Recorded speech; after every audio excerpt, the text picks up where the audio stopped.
C our next question, limit x tends to infinity and हमारे पास एक फंक्शन दिया है, उसकी रेस टू द पावर में एक और फंक्शन दिया है हमें, और हमसे पूछ रहा है इस पूरे लिमिट की वैल्यू एक्चुअल में इन चारों ऑप्शंस में से कौन सी होने वाली है। ओके, सो ये सवाल तो एक बहुत ही स्टैंडर्ड सवाल है from the chapter limits and derivatives. इस टाइप के क्वेश्चन हमने लेक्चर वीडियोज़ में बहुत सारे सीखे हुए हैं, प्लस इस टाइप के बहुत सारे क्वेश्चन हमारे स्टडी मटेरियल में भी हैं, और इस टाइप के बहुत सारे क्वेश्चन हमने अपनी टेस्ट सीरीज में भी रखे थे, बिकॉज ये एक स्टैंडर्ड टाइप का फॉर्मूला होता है। और ये क्वेश्चंस ऑलमोस्ट सभी एग्जाम्स में जहाँ पे भी लिमिट्स एंड डेरिवेटिव्स पूछा जाता है वहाँ पे इस टाइप के क्वेश्चन से ज़रूर पूछे जाते हैं।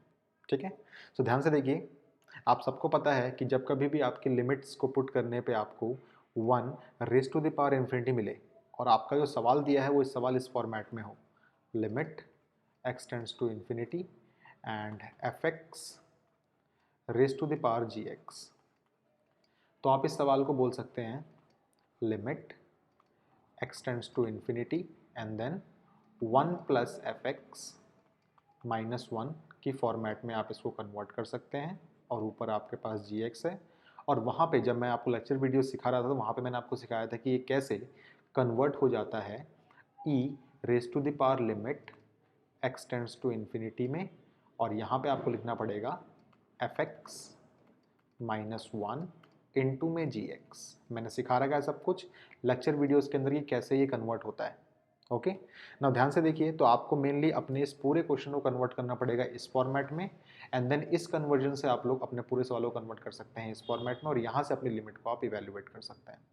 ओके, सो ध्यान से देखिए, क्या मैं अपने पूरे क्वेश्चन को बोल सकता हूँ ऐसे? मेरे पास सवाल दिया था limit x tends to infinity and x plus 7 upon में x plus 2 raise to the power x plus 5। मैं इसको बोल सकता हूँ ऐसे भी, this implies that limit x tends to infinity and then 1 plus x plus 7 upon x plus 5 minus 1 से 1 हो जाएगा कैंसिल आउट, कोई इशू नहीं है इसके अंदर, raise to the power x plus 5। और इस फॉर्मेट में सवाल आ गया, इसका मतलब सवाल लिखा हुआ है इस फॉर्मेट में, इसका मतलब मैं उसको लिख सकता हूँ नीचे वाली फॉर्मेट में। Okay, so this can be written as e raise to the power limit x tends to infinity and then x plus 7 upon x plus 5 minus 1 raise to the power की जगह पे आप यहाँ मल्टीप्लाई कर देंगे x plus 5 को। Okay, now देखिए आपके पास क्या क्या आएगा सिंप्लीफाई करने के बाद। सो सिंप्लीफाई करने के बाद आपके पास क्या ऑप्शंस आएंगे? आपके पास आएंगे e raise to the power limit x tends to infinity and then इसका एलसीएम आप लोग लेंगे।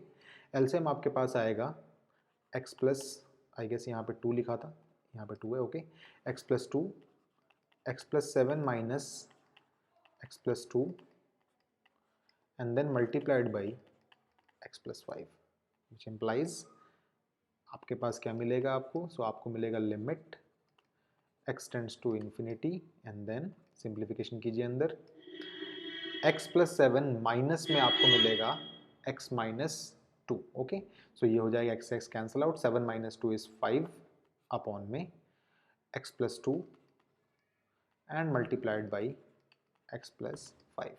नाउ यहाँ पे आके आप सोचेंगे कि अब मैं इस सवाल को कैसे सॉल्व करूँ। ध्यान से देखिए, मैंने इस सवाल को हल्का सा सिंप्लीफाई ऐसे किया, e raise to the power limit x tends to infinity, मैंने 5 को निकाल दिया बाहर, ठीक है, और आपके पास आया सिंपली x प्लस 5 अपॉन में x प्लस 2।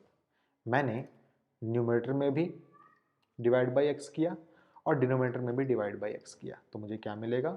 मुझे मिलेगा e raise to the power 5 limit x tends to infinity and then x upon x is 1 plus 5 upon infinity and then divided by x upon x is 1 and then 2 upon infinity. मैंने x equals to infinity put कर दिया यहाँ पे, सो मुझे obtain हो जाएगा e raise to the power 5 into limit मैंने put कर दी है, याद रखिएगा। सो ये ऑब्टेन होकर आ जाएगा मेरे पास 1 प्लस में 5 upon infinity is 0, approximately 0। Okay, and then 1 plus में 2 upon infinity is approximately equals to 0। So ये मेरे पास आंसर दे देगा e raise to the power 5 का। ओके, सो मेरे पास कोई ऑप्शन है क्या ऐसा? तो ए ऑप्शन मेरे पास बोल रहा है e raise to the power 5 इसका सही आंसर है। और वैसे आपको पता है कि जब कभी भी इस टाइप का सवाल आपके पास आता है तो स्टार्टिंग में जो चीज़ निकल गई बाहर वही इसका आंसर आता है। तो अगर आप टाइम बचाना चाहते हैं अपना थोड़ा बहुत, तो आपको मैंने लेक्चर वीडियोज़ में सिखा रखा था कि e⁻⁵ ही इसका सही आंसर होता है, बाकी इसका आंसर हमेशा ही 1 आने वाला रहता है। तो आप यहाँ पे भी इस सवाल को छोड़ सकते हैं। ओके।